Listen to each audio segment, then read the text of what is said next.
우리 한번 인사했으면 좋겠습니다. 형통하세요 한번 인사할까요? 서로에게. 좀 진심을 담아서 정말 그렇게 되기를 원하는 마음에서 다시 한번 인사할게요. 형통하세요. 네. 제가 말씀 전하기 전에 한번 광고 문자 하나 하기를 원하는데요. 청년의 소식 보면 이제 나와 있는데 저희들이 한 건 2달을 모이지 못하고 온라인으로 예배드리다가 이제 지난주부터 대면 예배를 모여서 이렇게 예배를 드리는데요. 지금 상황이다 보니까 다음 주에 우리가 또 총회를 하게 됩니다. 그래서 갑자기 오랜만에 만났는데 갑자기 또 임원들을 선출해야 되는 그런 이제 상황들이 벌어져서 개인적으로 굉장히 좀 걱정이 되는 부분이 있어요. 작년 같은 경우는 항상 총회 전에는 어느 정도 윤곽이 나오기도 하고요. 서로 누가 이번에는 해야지 이런 이야기도 있는데 지금은 정말 오리무중이에요. 진짜 안개 속을 걷는 것처럼 다들 지금 어떻게 될지 상황도 모르고 지금 그런 부분들이 있거든요. 근데 총회가 참 중요합니다. 1년을 우리 청년부를 위해서 헌신하고 또 섬길 임원들을 선출하는 그런 자리이기 때문에 지금 우리 상황에서 또 모여 기도하기도 힘들고 그래서 다음 주 내일이죠. 월요일부터 토요일까지 이제 또 지난번처럼 카페가 카카오톡 클럽을 통해서 카페가 아니라 클럽을 통해서 이렇게 저녁 8시에 광고가 나갈 겁니다. 광고가 아니라 기도 제목이 나갈 거예요. 그래서 여러분들 그거를 보시고 기도해 주시면 좋겠고 저희들이 뭐 지금 새로운 신임 가지장 교육 그 제자 훈련이 화요일 목요일 저녁마다 이렇게 있는데 그 시간에도 저희들이 먼저 8시에 모여서 총회를 위해서 기도하고 그렇게 제자 훈련을 진행할 예정이거든요. 그래서 여러분들도 한 주간 우리 총회를 위해서 좀 기도해 줬으면 좋겠습니다. 그래서 이 어려운 상황에 또 주님 저는 아니시오 그렇게 기도하지 마시고 주님 저인가요?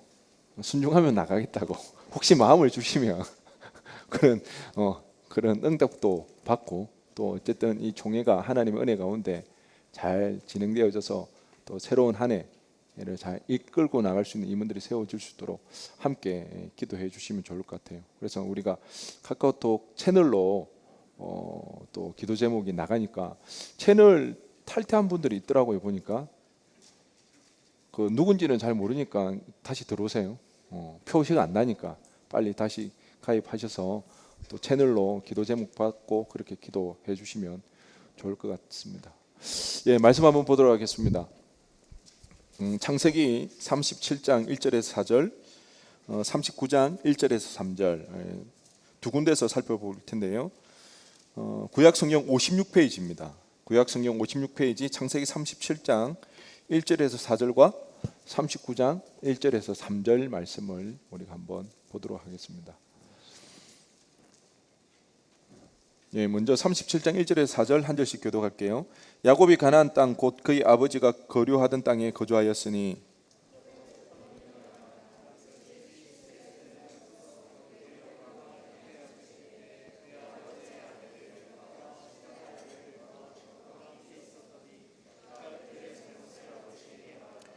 '요셉은 노년에 얻은 아들이므로 이스라엘의 여러 아들들보다 그를 더 사랑하므로 그를 위하여 채색 옷을 지었더니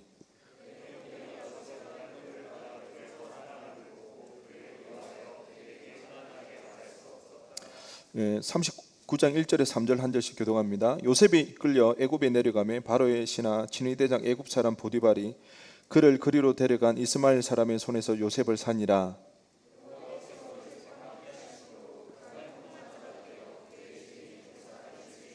함께 읽겠습니다. 그의 주인이 여호와께서 그와 함께 하심을 보며 또 여호와께서 그의 범사에 형통하게 하심을 보았더라. 아멘. 오늘 말씀의 제목은 고난을 대하는 자세. 한번 따라해 볼까요? 별 볼 일 없는 금수저에서 형통한 자로 살아가기. 썩 와닿지는 않을 거예요. 금수저가 별 볼 리 없어도 나는 금수저로 살고 싶은데 할 수도 있는데, 오늘 이 말씀을 들으면서 여러분들이 형통한 자로 살기를 결단하고 사모하는 그런 시간들이 있기를 바랍니다. 언제부턴가 우리 주변에서 이 금수저라는 이야기들을 많이 하더라고요. 요즘에는 금수저가 아니라 다이아 수저, 그 이야기도 많이 하는데요. 제가 네이버 국어사전에서 보니까 이 금수저를 정의를 해놨더라고요.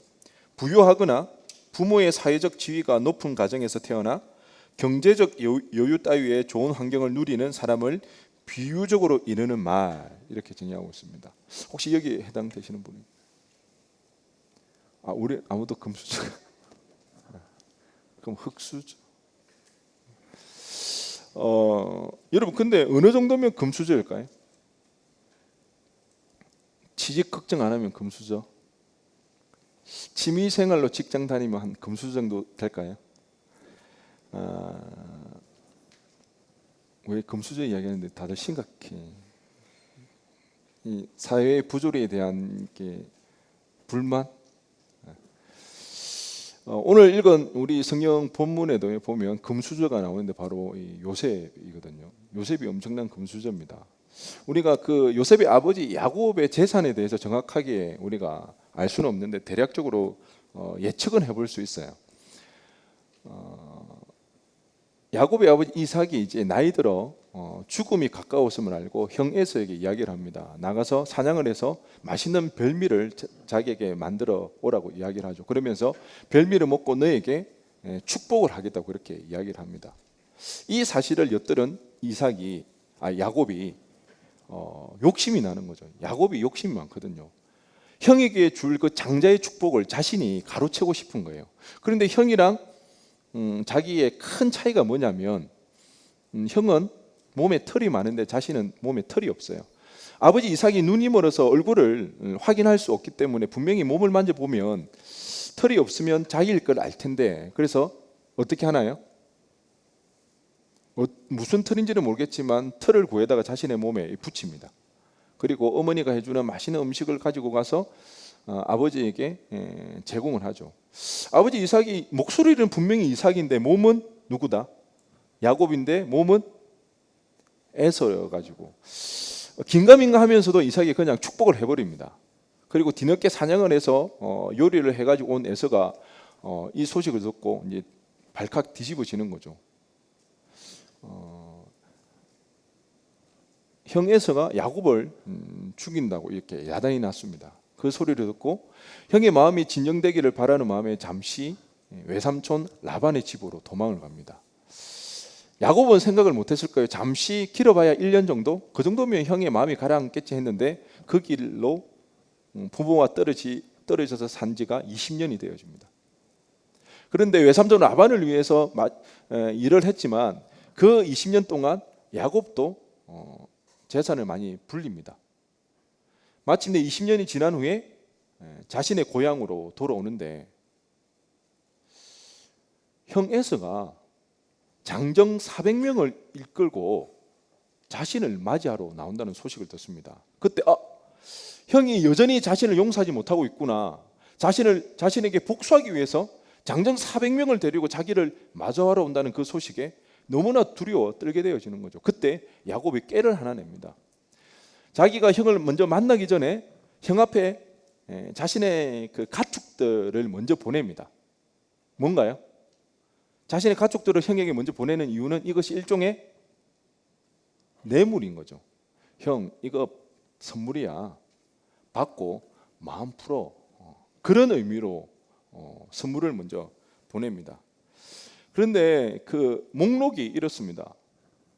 잘 들어보세요. 암염소 200마리, 순염소 20마리, 암양 200마리, 순양 20마리, 젖나는 낙타와 새끼 30마리, 암소 40마리, 황소 10마리, 암나귀와 새끼 30마리. 총 몇 마리입니까? 제가 잘 들어보라고 했잖아요. 설교를 근성근성 듣는 것 같은데 다시 한번 들어보세요. 암염소 200마리, 순염소 20마리, 암양 200마리, 순양 20마리, 전나는 낙타와 새끼 30마리, 암소 40마리, 황소 10마리, 암나귀와 새끼 30마리. 몇 마리? 땡. 아쉽게 틀렸어. 아쉽게. 550 누구예요? 550. 사라? 사랑한다. 네, 550마리입니다. 550마리. 네. 형에게 주는 선물 치고는 굉장히 이제 많은 양이죠. 550마리. 그래서 제가 좀 궁금했어요.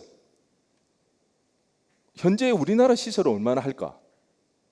그래서 제가 인터넷에서 일일이 한번 찾아봤어요. 할 일 없어서 찾아본 거 아니에요.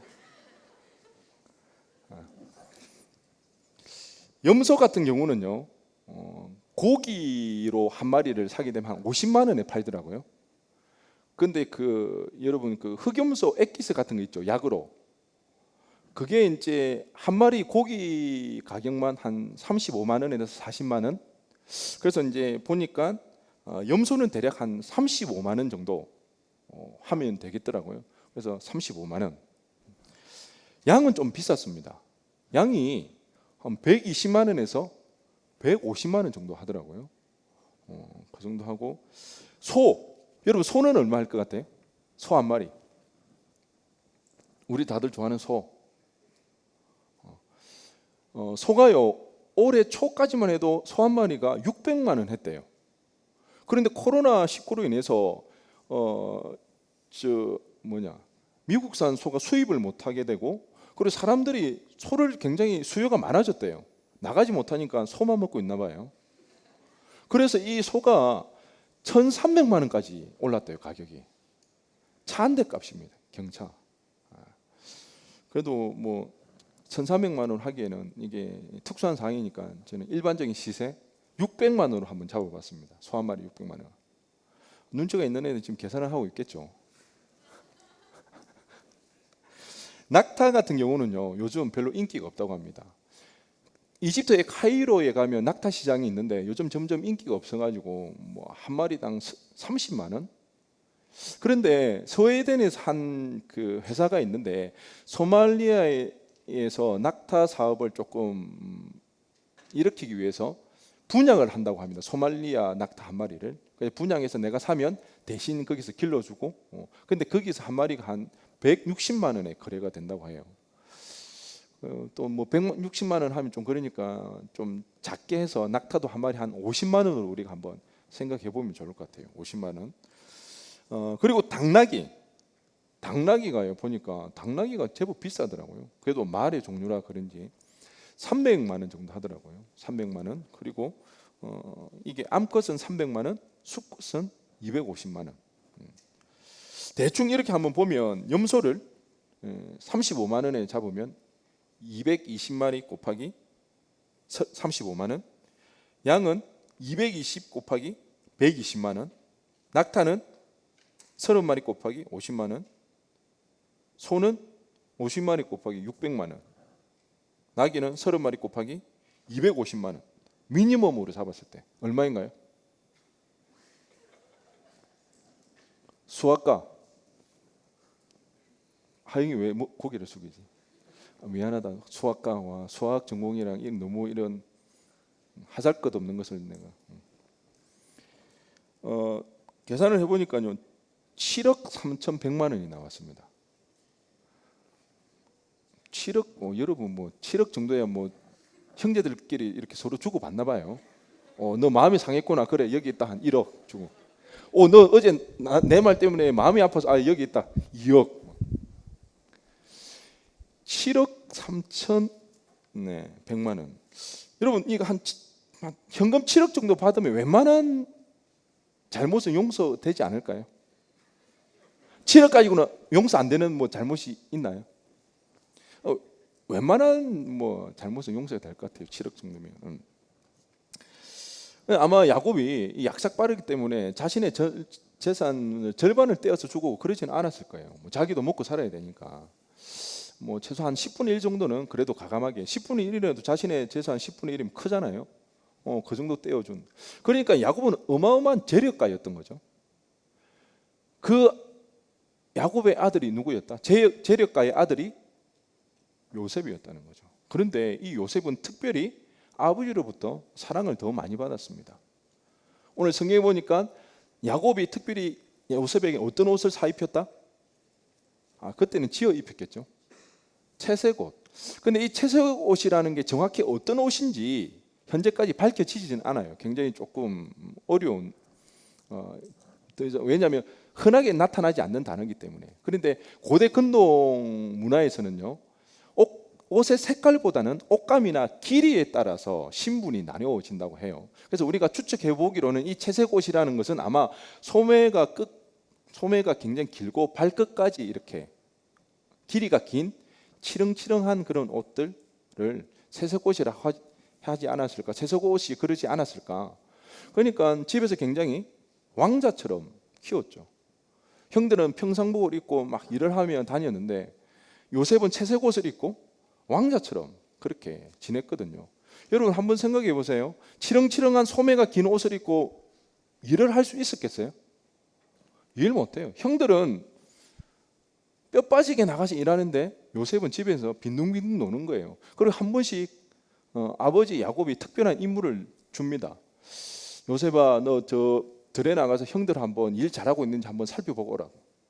그러면 요셉이 싹 보고 눈치껏 하면 되는데 이게 눈치 없이 또 형들의 그 잘잘못을 그대로 또 아버지에게 다 일러 바칩니다. 그러니까 미움 덩어리죠, 완전 형들 입장에서는. 요셉이 이렇게 채색 옷을 입고 집에서 빈둥빈둥 거릴 수 있었던 것은 야곱이 특별히 요셉을 더 사랑했기 때문에 가능했고요. 또 한 가지는 그만한 재산이 있어서 가능했죠. 만약에 야곱이 아무리 사랑해도 그 집에 야곱이 재산이 이렇게 없었다면 뭐 이렇게 놀 수가 없었겠죠. 17살이라면 자기 밥벌이는 할 수 있는 그런 나이였으니까 아마 일을 했을 거라는 말이죠. 요셉은 그야말로 금수저였습니다. 형들이 10명이 있고요. 자기 밑에 남동생 1명이 있지만 유산을 물려받는 일에 있어서 걱정할 이유가 없었어요. 왜? 이렇게 차별 대우를 받으면서 하나님 아버지 야곱에게 이런 사랑을 받고 있기 때문에 뭐 유산을 많이 물려받을 거야. 당연했겠죠. 특별히 그때는 상속세도 없잖아요. 이런 어마어마한 재산을 물려받으려면 요즘 상속세 때문에 난리잖아요. 얼마 전에 삼성의 그 전 회장님이 돌아가셨는데 뭐 상속세만 10조? 그러니까 뭐 상속세도 없었으니까 그 유산을 물려받으면 요셉은 평생 플렉스 하면서 그렇게 사는 거예요. 돈 플렉스 하면서. 그런데 재밌는 사실은요, 성경은 요셉이 채색 옷을 입고 있는 그때를 형통한 삶이라고 말하지 않더라는 거죠. 오히려 형들에게 팔려 애굽에서 종살이할 때 그때를 성경은 요셉의 인생에 형통한 삶, 형통한 자라고 이야기를 하고 있더라는 겁니다. 우리 창세기 39장 2절을 다 함께 한번 읽어보도록 하겠습니다. 시작.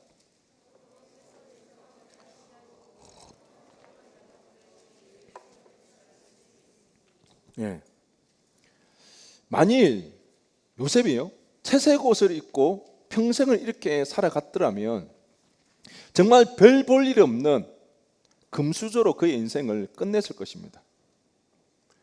17세에 형제의 잘못을 고자질하는 그 철딱선이 없는 그런 모습으로 평생 자기밖에 모르는 자기의 유익을 위해서만, 자신의 즐거움만을 위해서 살아갔던 그런 요셉으로 그 인생은 끝나고 말았을 겁니다. 수천 년이 지난 지금에도 우리가 그 요셉을 기억하지 못했을 것입니다. 하지만 그의 인생에 고난이 찾아왔을 때 그 고난을 통하여서 별 볼 일 없는 그 금수저 인생에서 하나님의 뜻을 알고 하나님의 뜻을 이루어드리는, 그리하여서 그의 가족뿐만 아니라 민족을 구원하여서 하나님께서 이 땅 가운데 베푸실 그 구원의 대파노라마에 쓰임받는 그런 형통한 인생을 살게 되었다는 것입니다. 요셉이요, 여러분이 그 17세의 형들을 고자질하는 그런 요셉을 생각하면 이해가 안 되겠지만, 요셉은 구약에서 예수님을 예표하는 유일한 인물입니다. 그 정도로 요셉은 구약에서 중요한 인물이거든요. 그런 형통한 삶을 살 수 있었던 것은 그의 삶에 있었던 고난 때문이었습니다. 그런데 여러분, 여기서 우리가 한 가지 짚고 넘어갈 것이 있는데요. 여러분, 하나님이 요셉을 굳이 노예로 팔려가는 그런 고난 속으로 하나님이 요셉을 집어넣었다고 생각할 이유가 없다는 거예요. 여러분, 요셉이 종으로 팔려가게 된 이유가 어디 있나요? 형들에게 미움을 받아서 그렇잖아요. 아버지 야곱이 편애를 해서 그것이 눈에 가시거리였고, 요셉도 어릴 때부터 아버지에게 편애 속에서 자기 하고 싶은 대로 그렇게 살다 보니까 형들을 이해하거나 다른 사람을 배려할 수 없는 그런 마음 속에서 그 아버지 야곱의 그 편애 때문에 어그러지기 시작했던 거죠. 또한 야곱 또한 편애를 받았어요. 아버지 이삭이 형 에서를 너무 좋아했어요. 야곱에게는 그런 상처가 있었겠죠. 그런데 그 상처가 그대로 자기 자녀에게도 대물림되는, 결국 요셉이 종으로 팔려가게 된 이 고난, 이 어려움들은요, 자신들의 잘못으로 인해서 초래하게 되어진 일이라는 거예요. 오히려 여기에 하나님께서 그들의 인생에 개입하셔서 올바르게 정리해 나가신다는 거죠. 그게 은혜라는 것입니다. 하나님께서는요, 하나님의 도구로 쓰기 위해서, 사용하기 위해서 우리의 인생, 우리의 삶을 고난의 구렁텅이로 집어 던지지 않으신다는 것입니다. 오히려 스스로 자초한 불행에 어쩔 줄 몰라하는 우리의 인생에 하나님께서 개입하십니다. 뭐가 나고 구부러진 우리의 인생을 하나님께서 곧게 펴시고는 하나님의 뜻에 맞게끔 재사용하신다는 것입니다. 우리는 이것을 기억해야 한다는 것입니다. 잘 한번 생각해 보십시오. 지금 내가 당하고 있는 이 어려움이 하나님께서 집어넣은 것 같나요? 아니면 나의 잘못인가요? 그러기에 오히려 우리는 고난이 찾아왔을 때 감사할 수 있는 거죠. 하나님께서 그 어려움에 처해서 어쩔 줄 몰라 하는 우리의 인생에 개입하시고 우리를 올바르게 인도해 가시기 때문에 감사할 수 있다는 것입니다. 우리 중에 문제 없는 사람이 어디 있나요? 다들 문제를 가지고 살아가잖아요. 문제 많은 인생이지만 하나님께서는 그런 우리 인생을 사용해 주신다는 것입니다. 그래서 별 볼 일 없는 금수저, 흙수저를 형통한 인생으로 삼아 주십니다. 그렇기 때문에 여러분, 고난으로 인해서 불안해하지 마십시오. 불평하지 마시고요. 스스로 불행하다고 그렇게 생각하지 마시기 바랍니다. 힘들고 어려워도 우리는 형통한 삶을 살 수가 있다는 것입니다. 이 믿음을 가지시기 바랍니다. 이 믿음대로 살아내시기 바랍니다. 여러분 가운데 고난이 찾아올 때에 이 시간을 통하여서 하나님의 도우심으로 인하여서 별 볼 일 없는 흙수저인 내 인생이 하나님의 뜻을 이루는 형통한 자가 되기를 원한다고 그렇게 하나님 앞에 기도하시기 바랍니다. 간구하시기 바랍니다. 그러면 우리 또한 요셉처럼 형통한 인생을 살게 될 줄로 믿습니다. 우리가 이러한 형통한 삶을 살기 위해서 두 가지에 대해서 좀 주의를 해야 하는데요. 첫째요, 한번 따라하겠습니다. 죄책감에서 벗어나기. 죄책감에서 벗어나야 합니다. 스스로 너무 자책하지 마시기 바랍니다. 스스로 너무 자책하지 마세요. 다들 실수하면서 자라나죠. 우리 중에 특히 성공한 사람이나 어른들 중에 어른들이 자신은 실수하지 않고 실수를 모르면서 살았다고 말하는 사람은 지독한 위선자거나 성장이 뭔지를 모르는 사람입니다. 모두가 실수하면서 그렇게 자라나고 성장한다는 겁니다. 어느 한 지체가 신앙생활을 잘 하고 싶어 하는데요, 말씀 묵상이라든지 기도 생활을 잘 하고 싶은데 어느 순간 보면 말씀은 온데간데 없고 기도는 하지 않는 거죠. 신앙생활이라는 게 하루아침에 다 잘 되어지지가 않잖아요. 2달 만에 청년부 예배를 드렸는데 그때 찬양 시간이 너무 어색하더라는 겁니다. 자기가 왜 그럴까 가만히 곰곰이 생각해 보니까 자기가 그동안 찬양을 듣지 않고 계속해서 세상 노래에 빠져 살았다는 거죠. 그런 자신을 보면서 이제 반성이 되어지지만 또 한편으로는 낙심이 되어지죠. 언제나 제자리로 돌아가는 자신의 모습을 보면서 낙심이 되어지고 포기하고 싶은 그런 마음이 든다는 거죠. 근데 사실 이게 그 지체의 일만은 아니지 않나요? 우리 모두의 일이잖아요. 여러분도 그렇고 저도 그런 과정들을 겪고 있지 않습니까? 요즘 우리 그 형제들 중에 좀 많은 형제들이 여기 앞에 파크짐이라는 헬스장을 다닌다고 하더라고요. 그렇나요? 전도사님도 거기 가는데 갔더니 막 청년들 뭐 우르르 봤다 하더라고요. 제가 작년까지 거기를 다녔거든요. 올해는 제가 다른 곳으로 이제 옮겼는데 한 지체가 제가 다니는 헬스장을 다니겠다고 그러더라고요. 그래서 순간 이건 좀 아닌 것 같은데 싶었어요. 왜냐? 결국 다른 데를 가긴 갔는데 그 만약에 생각해 건호 같은 친구가 제가 운동하고 있는데 오게 되면 아마 보자마자 목사님 하고 막 큰 소리를 부르면 인사를 하지 않겠어요? 물론 제가 뭐 인사를 하는 걸 갖다가 안 좋아한다 그런 게 아니라 막 그 헬스장에서 제 신분이 다 노출되겠죠. 여러분 오해하지 마시기 바랍니다. 제가 목사라는 직분에 대해서 부끄러워하거나 싫어하는 게 절대 아니에요. 근데 저는요 제가 좋아하는 운동만큼은 조금 자연인 한국키로서 운동하고 싶은 거예요. 제 신분이 목사님 하는 순간 다 드러나면 아무래도 운동할 때 주변에 신경이 쓰이겠죠. 나는 목사로서 운동을 해야 되는 거예요. 막 뒤에 누가 제가 역기를 들고 막 바벨을 들고 뒤에 기다리면 조금 양보해야 될 것 같고 저는 근데 그런 게 좀 그래서 근호가 파크짐으로 간 거에 대해서 저는 너무 감사하게 생각하고 있습니다. 저 역시 자연인 한국키와 목사 한국키의 이 괴리감이 있는데요.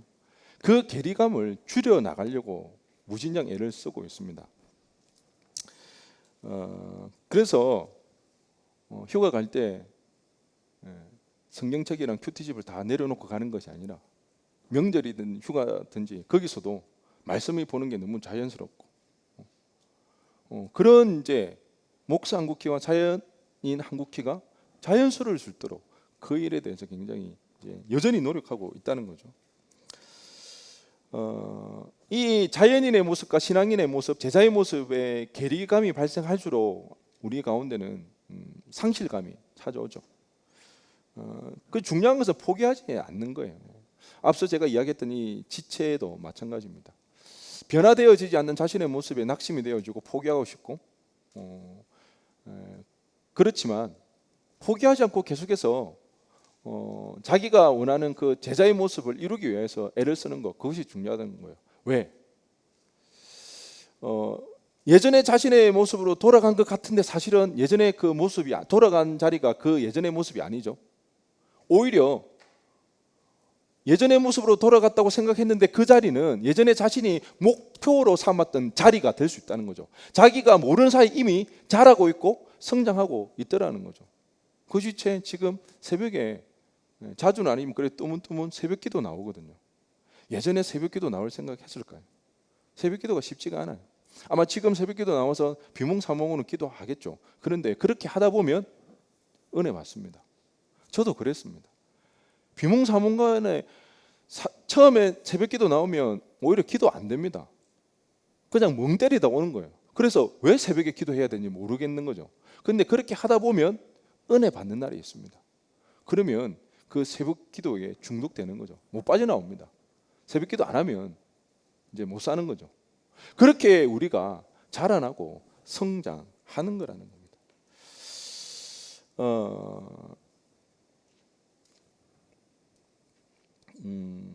그러니 우리가 너무 스스로에 대해서 자책 안 했으면 좋겠어요.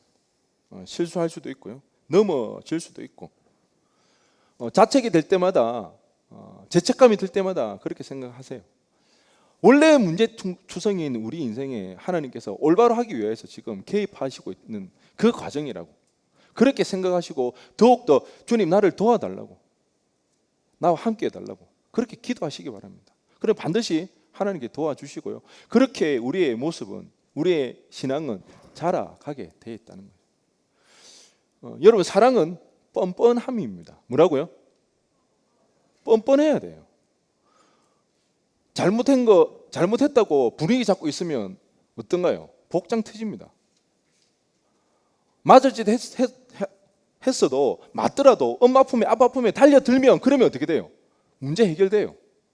자기 잘못된 거 모르는 사람이 누가 있어요? 자기도 알고 나도 아는데 결이 유리의 이야기가 아니고요. 그렇지만 잘못했어도 알더라도 엄마 아빠 품에 달려들면 그렇게 뻔뻔하게 달려들면 그 문제 해결되는 거라는 거예요. 여러분이 자책이 들고 죄책감이 들 때마다 오히려 하나님 찾기 바랍니다. 하나님 도와달라고. 나 원래 그런 놈이라고. 그런 놈 알고 하나님 나 찾아오신 거 아니냐고요. 나를 도와달라고. 그러면 죄책감에서 해방될 수가 있습니다. 뻔뻔함으로 주님 찾으시기 바랍니다. 그래야 해서 죄책감에서 자유로워지는 저와 여러분 되어지길 간절히 바랍니다. 우리가 요셉처럼 금수저에서 흙수저에서 형통한 자가 되어지기 위해서 또 한 가지 기억해야 할 것은 한번 따라해 보시기 바랍니다. 하나님의 시선으로 바라보기. 여러분 고난은요 바라보는 시선에 따라서 달라집니다. 우리의 시선으로 고난을 바라보면요 그게 저주가 되어집니다. 그런데 그 고난을 하나님의 시선으로 바라보면 형통이 되더라는 것입니다. 다시 한번요. 우리의 시선으로는 고난이 저주가 되지만 하나님의 시선으로 바라볼 때는 뭐가 된다고요? 형통이 되더라는 것입니다. 우리 사진 한번 볼까요? 혹시 이 사진 본 적 있으신 분? 우리 교양인으로서 문화생활도 좀 하셔야 됩니다. 이 유명한 작품을 여러분 이게 뭔가 같나요? 뭐라고요? 설교를 잘 들으니까 바로 나오잖아요. 제가 설교 초반에 소이야기 했잖아요. 죄송합니다. 황소입니다. 황소 머리. 근데 자세히 한번 보시기 바랍니다. 저 재료가 뭔 것 같나요? 자전거의 안장과 핸들입니다. 저게 가격이 얼마일 것 같나요? 그 녹슨 그 핸들과 안장이거든요. 300억입니다. 저게 300억 정도야 뭐 하나님 기도하면 주시니까. 피카소의 작품입니다. 어느 날 피카소가 길을 걸어가다가 고장난 자전거가 버려진 것을 보고 거기서 영감을 얻게 됩니다. 그리고 그 녹슨 안장과 핸들을 떼다가 황소 머리를 만들게 됩니다. 그리고 저게 그 유명한 황소 머리라는 작품으로 되어지는 거죠. 300억에 낙찰이 되어집니다. 우리 인생도 마찬가지입니다. 누가 보면 별 볼 일 없는 흙수저이지만 하나님의 손에 붙들리기만 하면 명품 인생이 되어지는 거죠. 하나님의 손에 붙잡히면 우리 또한 명작이 되어질 수가 있습니다. 누구도 그들도 보지 않던 쓸모없는 그 자전거였지만 피카소의 손에 거쳐갔을 때, 피카소의 손에 붙잡혔을 때는 300억이 되는 작품이 되어지더라는 것입니다. 하나님 보실 때의 고난은 형통한 자로 만들기에 가장 좋은 때입니다. 왜요? 우리의 마음이 가난해지기 때문입니다. 고난이 찾아올 때 우리의 마음은 가난해집니다. 그 가난해질 때 우리는 하나님을 온전히 찾게 되어집니다. 전적으로 신뢰하게 되어집니다. 하나님을 계속해서 갈망하게 되어집니다. 그러면 더 이상 자신의 만족과 유익을 위해 살아가지 않습니다. 하나님의 뜻을 알게 되어지고 하나님의 뜻을 이루는 그 일에 기쁨을 느끼게 되었습니다. 소망을 가지게 되었습니다. 그 하나님의 일을 이루어드리는 그런 형통한 인생을 살 수 있게 되어지는 것입니다. 우리가 알다시피 결국 요셉이 애굽의 국무총리가 되잖아요. 그런데 그 과정은 너무나 지난한 세월을 보내지 않습니까? 형들에 의해서 처음에는 구덩이에 빠지죠. 근데 성경에 나와 있습니다. 요셉이 빠진 그 구덩이에 물이 없더라고 기록되어 있거든요. 물이 있었다면 요셉은 죽었다는 뜻이에요. 그러면 형들은 그 요셉을 어떻게 할 의도였다는 겁니까? 죽일 의도였다는 거죠. 은혜였습니다. 살아났죠. 그리고 애굽의 종으로 팔려가는데 하루아침에 그의 인생이 곤두박질 치버립니다. 전세가 완전 역전되어집니다. 한 번도 그렇게 살아보지 못한 종의 삶을 살아지게 되는 거죠. 힘들고 어려울 때마다 이를 바득바득 갈지 않았겠습니까? 그 형들에 대한 원망과 복수심이 끊임없이 타오르지 않았겠어요? 그러다가 애굽 바로의 신하 보디발의 집에 종으로 또 팔려가게 되어지죠. 그런데 거기서 그가 하는 그 모든 일에 하나님께서 함께 하시는 것을 본인뿐만 아니라 주변 사람들이 모두 알 정도로 하나님께 그의 인생 가운데 함께 하십니다. 아마 그때 요셉은 생각했겠죠. 이제 바닥을 쳤구나. 이제는 반등할 일만 남았겠구나. 이제는 그의 인생 역전을 이룰 수 있겠구나. 왜? 하나님께서 자신과 함께 하는 것을 주변이 알기 때문에, 자신도 알기 때문에 그는 소망으로 가득 찼을 것입니다. 그런데 어떤 일이 일어납니까? 보디발의 아내가 요셉을 유혹하지 않습니까? 근데 그때 요셉이 하나님 앞에 득자할 수 없다고 그 자리를 피해 달아나 버리죠. 그러니까 오히려 요셉이 자신을 겁탈하려 했다고 누명을 쓰고 옥에 갇히게 되십니다. 이런 억울한 일이 어디 있습니까? 이제 자신의 인생이 바닥을 치고 반등할 거라고 그렇게 기대했건만 오히려 더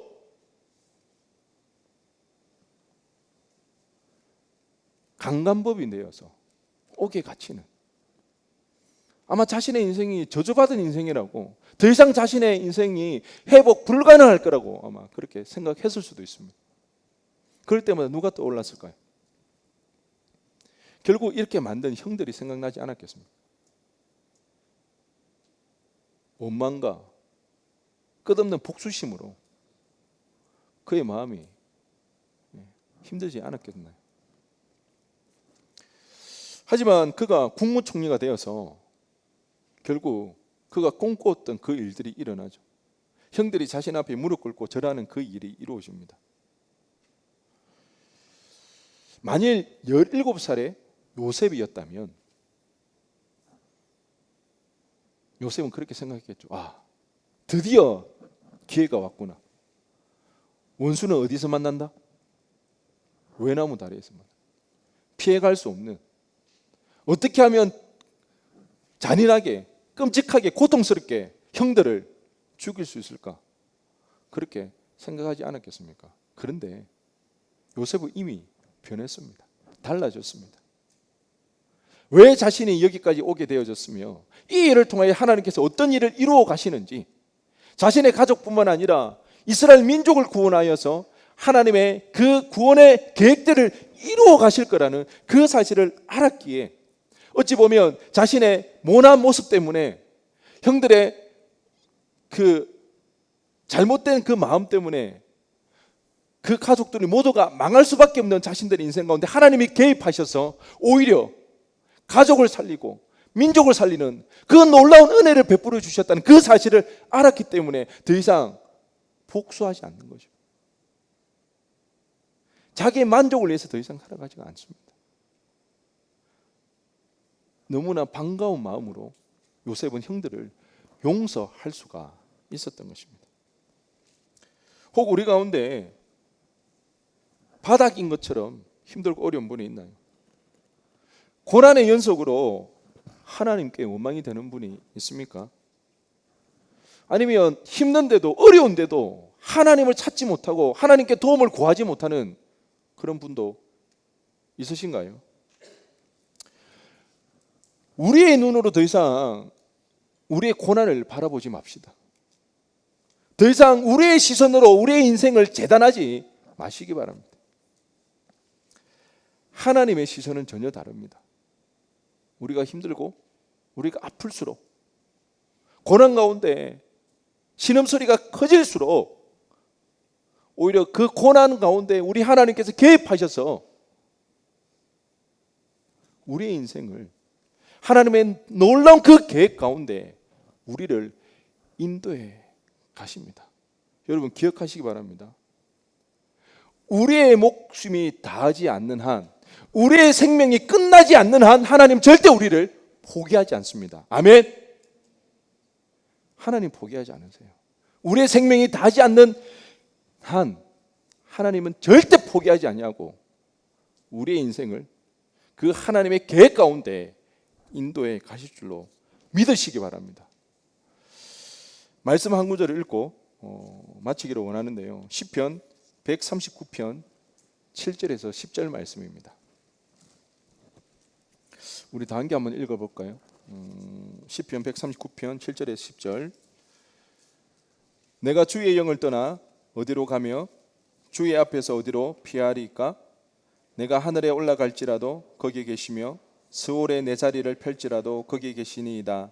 내가 새벽 날개를 치며 바다 끝에 가서 거주할지라도 거기서도 주의 손이 나를 인도하시며 주의 오른손이 나를 붙드시리이다. 아멘. 여러분 이 하나님의 마음을 꼭 기억하시기 바랍니다. 어디에 있든지 하나님 우리를 찾아오시고 우리의 삶 가운데 함께 하십니다.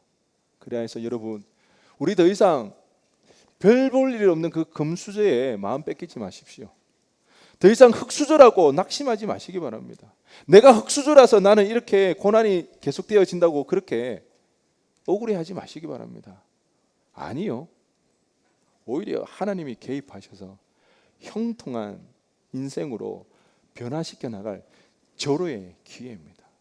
지금 하나님께서 그 일을 행하고 있습니다. 저와 여러분 우리 모두는 요셉처럼 그 형통한 삶을 살아낼 수 있기를 주님의 이름으로 간절히 축원드립니다. 우리 시간 다 함께 일어나셔서 찬양하며 기도하며 나가도록 하겠습니다.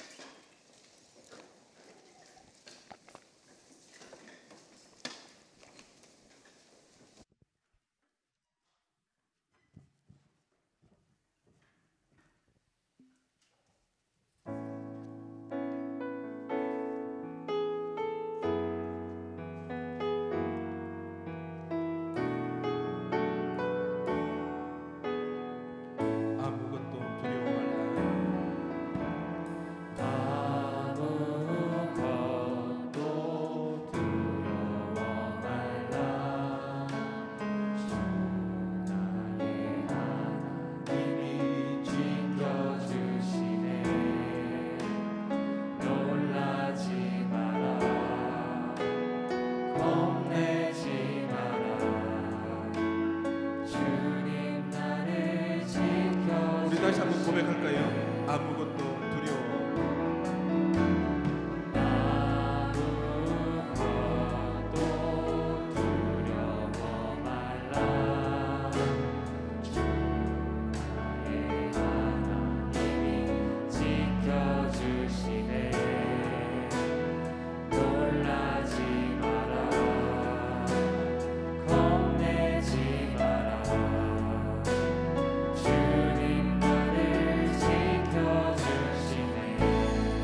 기도하며 나가기를 원합니다.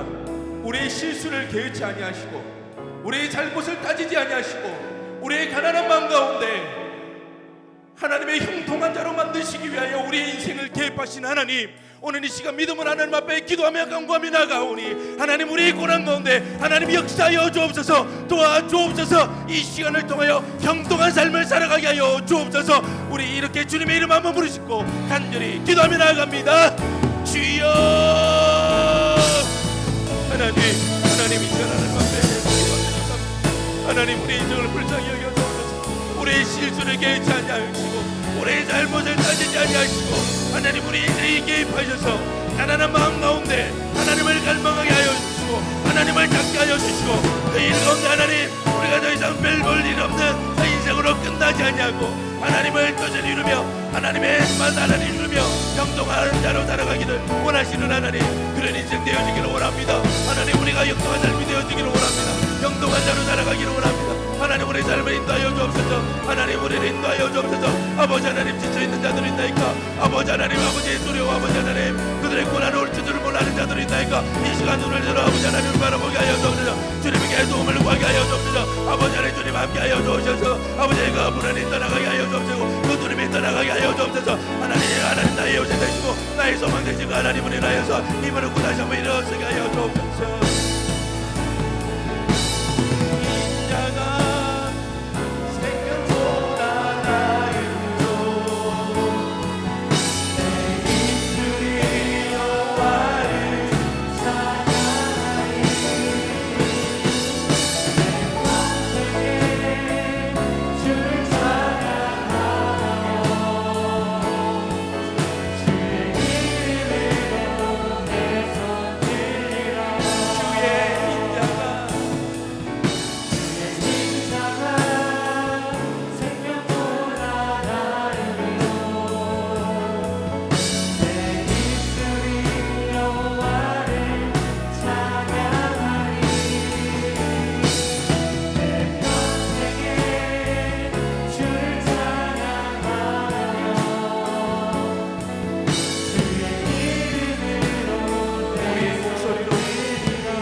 자가 생명보다 나음으로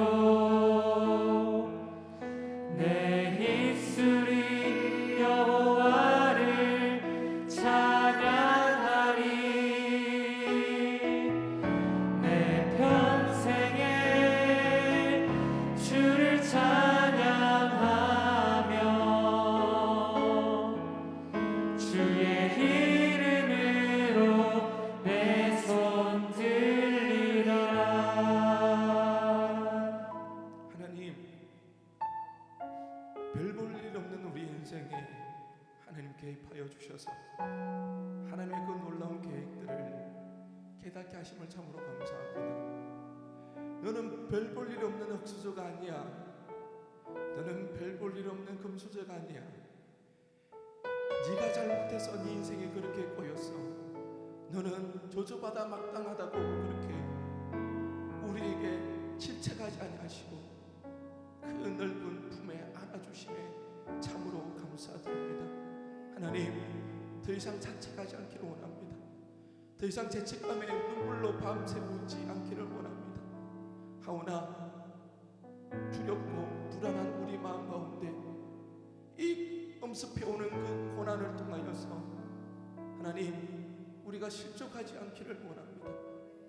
주님의 마음을 알았기에 우리가 우리의 목숨이 다하지 않는 한 포기하지 아니하시는 그 하나님 앞에 우리도 포기하지 않기를 원합니다. 주님을 찾고 주님을 구하며 나갈 때에 하나님, 우리 인생에 개입하여 주옵소서. 하나님, 지금 우리와 함께 하심을 믿습니다.